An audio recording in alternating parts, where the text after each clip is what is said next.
Hey, everybody. Hello, good evening on a Sunday night. Yes. This is our new time slot. Well, we're going to ask you guys what you think. We would like this to be our new time slot. This is our new time slot. We would like to be here on Sunday nights, every Sunday night, 7:30 p.m. Eastern. It's a great So time. we're going to name it and claim it, and we're going to hope you guys like it. All of you football fans, it is right in time after the 4 o'clock games finish and before the night game starts. You're welcome.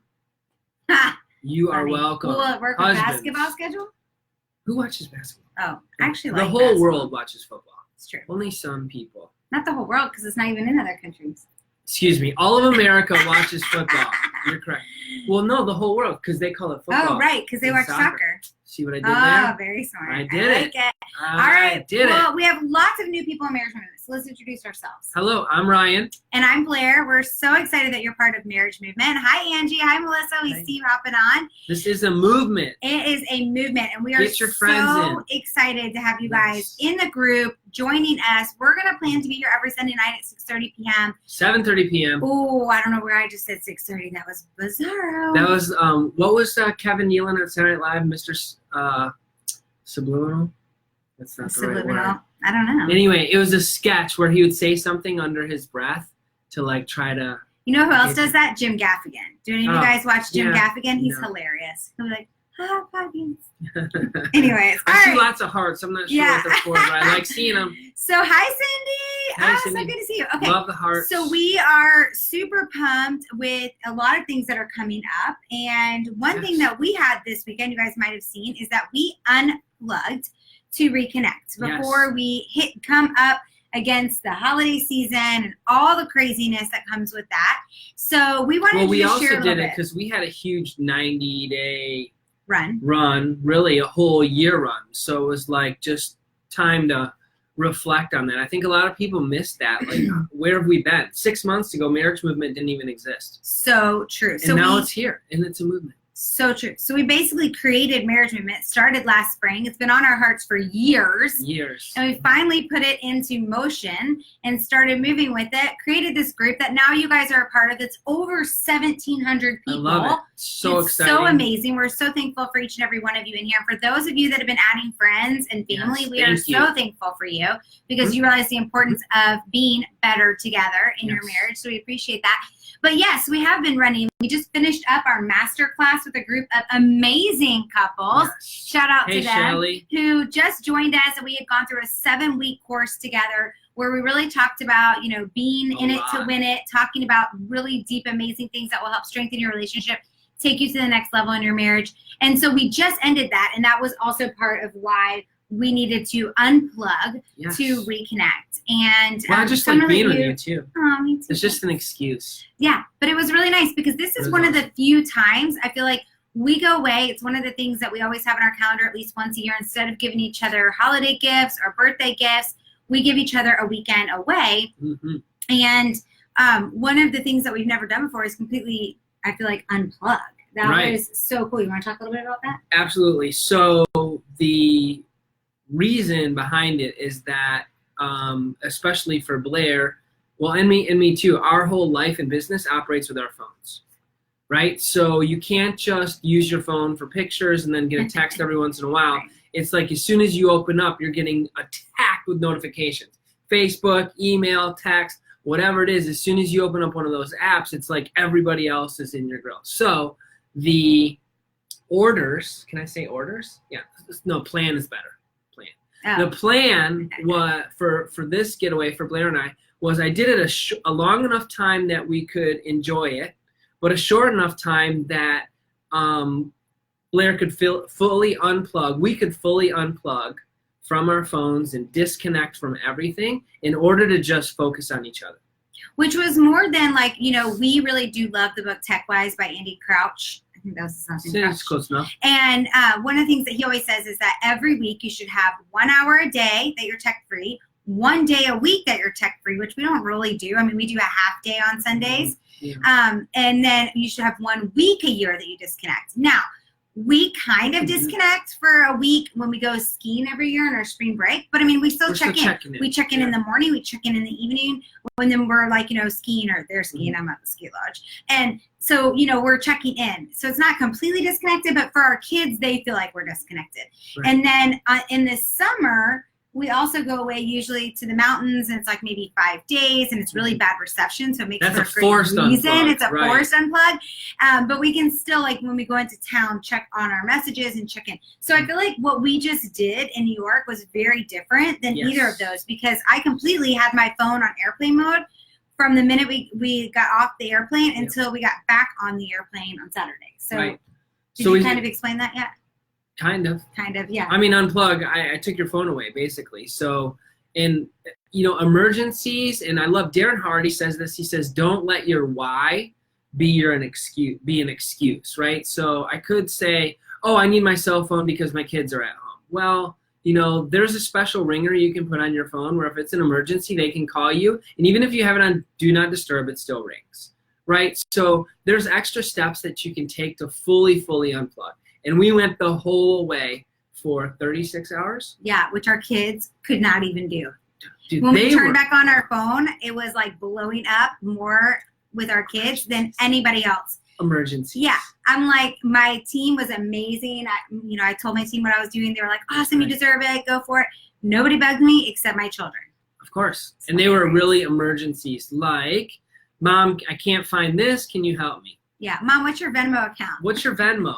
I need to get paid. Yeah, hilarious. Hilarious. Totally hilarious. So we really feel like it was so important for us to share with you guys about this unplugging. And I know some of you guys might be watching this and you're like, well, Blair, we don't have the means right now to go away together. We don't have, our kids are young. We don't have help. We don't have the financial ability to do that. So let's talk a little bit about that.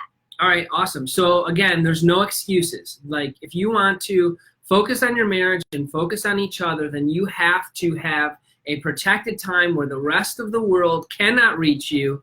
You are blocking them out, and it is just the two of you focused on each other. So it could be a staycation. It could be, I think, like you said, an hour walk.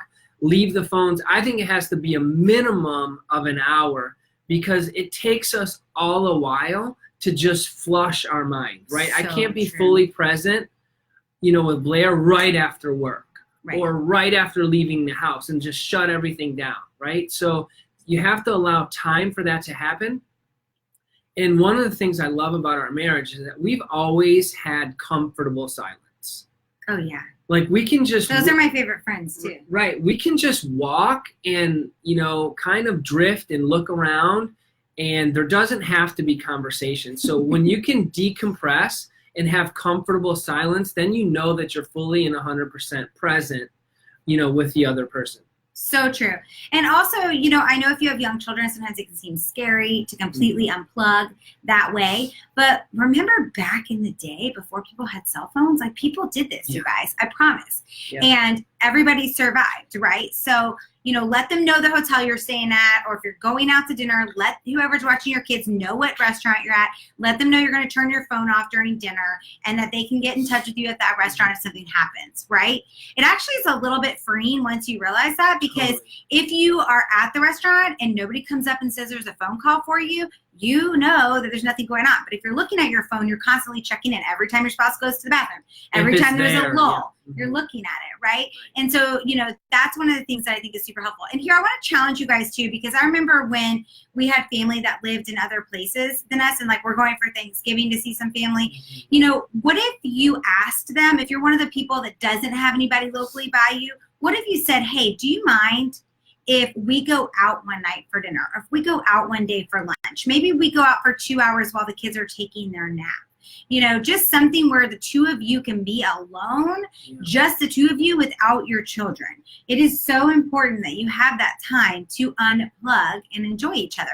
And I prefer, personally, to be in nature as much as possible when we unplug, because it just allows me to really let my mind be clear. So this trip, we were in New York City, which, and at first some of you might not feel like nature, but being outside, the cold air, Central Park, the leaves were like all different colors. We were in Central Park. That is nature. It was gorgeous. There's no doubt. Walking around the city, it was just, a lot of things to see and take in. I didn't even want to get my phone out except for pictures which even We was used my free to phone. me because we used his phone, and I don't love taking pictures. So it was great. He was in charge of making sure we got a picture everywhere we went. Right, absolutely. So I just think in terms of eliminating all of the distractions and the pulls, right? So there's a University of, California. thank you. That's why we're better together. She can finish my sentences. University of California study that says after an interruption, it takes you 23 minutes and 15 seconds to get back to the same focus level you are on a particular task. So, being alone or unplugged, that's not really a task, but it still applies, right? If you're focused on each other and you're walking and then, something from work or the kids chime in or parents or in-laws or cousins or anything chimes in, then it's not just the distraction, right? Like Right. That's the biggest myth. That's the biggest lie that, I just checked real quick, because then all of a sudden your mind left what you were doing and what you were thinking about and where you were and checked in, and then when you come back, you're still thinking about that. You can't shut it down that quickly. It's impossible. So true. And one of the other things is the creativity that happens when you can shut your mind down, right? So it might not even be necessarily about your marriage or about your family, but it's allowing your brain to rest. And then when you come back, you are way more creative than ever. Oh, I see those hearts, Cliff. Lots I of know hearts. Cliff and Melissa All do of a this sudden. too. I know Cliff and Melissa do this too. So shout out to them. Like, we just earned a trip to Jamaica with the company that I'm with. Cliff and his wife did as well. They extended their time there for a couple days. So before they came home Yes. to their family, they had that special time with each other, disconnected and enjoying one another. So anything else you want to Super share smart. on that subject? I mean, which subject? Unplugging? Oh, about unplugging, or like why it's important, or what we Any learned? of it. Any of it, all of it. I'm better if you ask me a specific question. Is there anything else you want to share? Yes, definitely. So what was, I'll just ask you a question. That's so funny. That's so funny. Okay. What was your favorite part of the last 36 hours? Oh gosh, that's such a great question. So I would say, really honestly, for me, I thought it was going to be, one of my friends, Kelly, just asked me to stay. Was it really hard to turn your phone off? And I said it was on airplane mode. And at first I thought it really would be, but it was actually so freeing. It was so nice. I really feel like I got to spend some great quality time with Ryan, and I loved that. So that was one of my favorite things. And then my second favorite thing was taking a nap on Friday. It was just like an hour, I think. 90 minutes. 90 minutes, but it was amazing. Yes. So that was awesome. Yeah. So in order to do that, husbands or wives, if one of your if your spouse has a challenge or they're work related, they're always in their phones, then you can take the burden off. So like I did all of this and set it up and said, okay, Blair, we're going to do this and you're not going to use your phone. So then there's no pressure or guilt for her. I have to be with my team. What about this? What about that? I took all the pressure off. So I removed that burden so that you could really be liberated and just kind of enjoy each other. My favorite part by far was walking through Central Park after lunch, and it was like we didn't have a care in the world. It was a little cold. I think that was freezing. That was the only thing, nice. but it was beautiful. The breeze was blowing, birds chirping, and and then walking through New York City, there's so much energy and so much going on that it's easy to just be 100% present. And I thought that was awesome. Yep.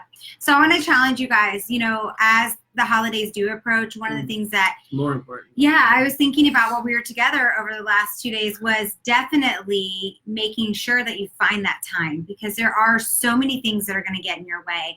And we're going to be starting a gratitude challenge here coming up on November 18th. So pay attention for that. But it's really also about just like stopping to take in the moments, realizing that all the chaos, all the stress, for some people, there's some sadness around the holidays because of maybe lost, there's a lot going on. And so take that time now to make sure that you are filling each other's cups up, filling up each other's love tanks, and making sure that you prepare yourself before the holiday season comes, before the chaos, right? Yes. For us, it's not just the holiday season. Our kids' basketball schedules are starting up, which is craziness, pulls us in lots of different directions. Ryan's business takes off during this time. My business is busy during this time.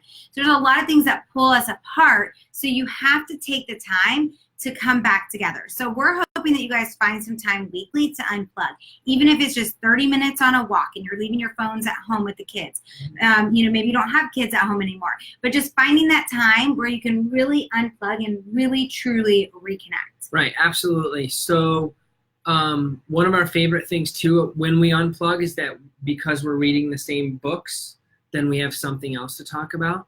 But I would also say try to get to a place of comfortable silence where you can be just 100% present with each other, enjoying whatever you're doing. It's a little tricky, I think. It takes time. You don't know if you should talk or not. Right. It's like, should I talk? Is it okay to be quiet? Like, this is kind of weird. It's also kind of nice. I like it. Right. All right. So that's awesome. Is that it? Yeah, I think so. So we're Awesome. curious. Drop below in the comments. If you're watching it later on replay, drop replay. If you're watching it now, put this in the comments now. We want to see what's your plan to unplug to reconnect. We want to know. Maybe it's going to be a 30-minute thing once a week. Maybe it's going to be some plan that you have going forward. Maybe you already have a trip planned and you can at least make one of those days be an unplug day during your trip. I know this is like a new concept for a lot of people. So like that's why Ryan made our trip just short enough where we could both do that. Or asking those family members while you're away on holiday trips if they can allow you to do that. So we can't wait to see what you guys post below. Post your ideas. Yeah, and remember guys, in our group, sharing is caring. Sharing. So make sure that you share your ideas of things that are going on because that's what's going to help other people as well. Okay, 7:30 Sunday nights. Yes, next week we're going to talk about gratitude. Gratitude changes the attitude. Sure does. All right, guys. All right, wait, whoa, Oh, whoa, wait a minute. whoa. What are I you almost doing? forgot our You are tagline. so rusty. Oh, See, horrible. we definitely are better together. together. Bye, guys. Bye.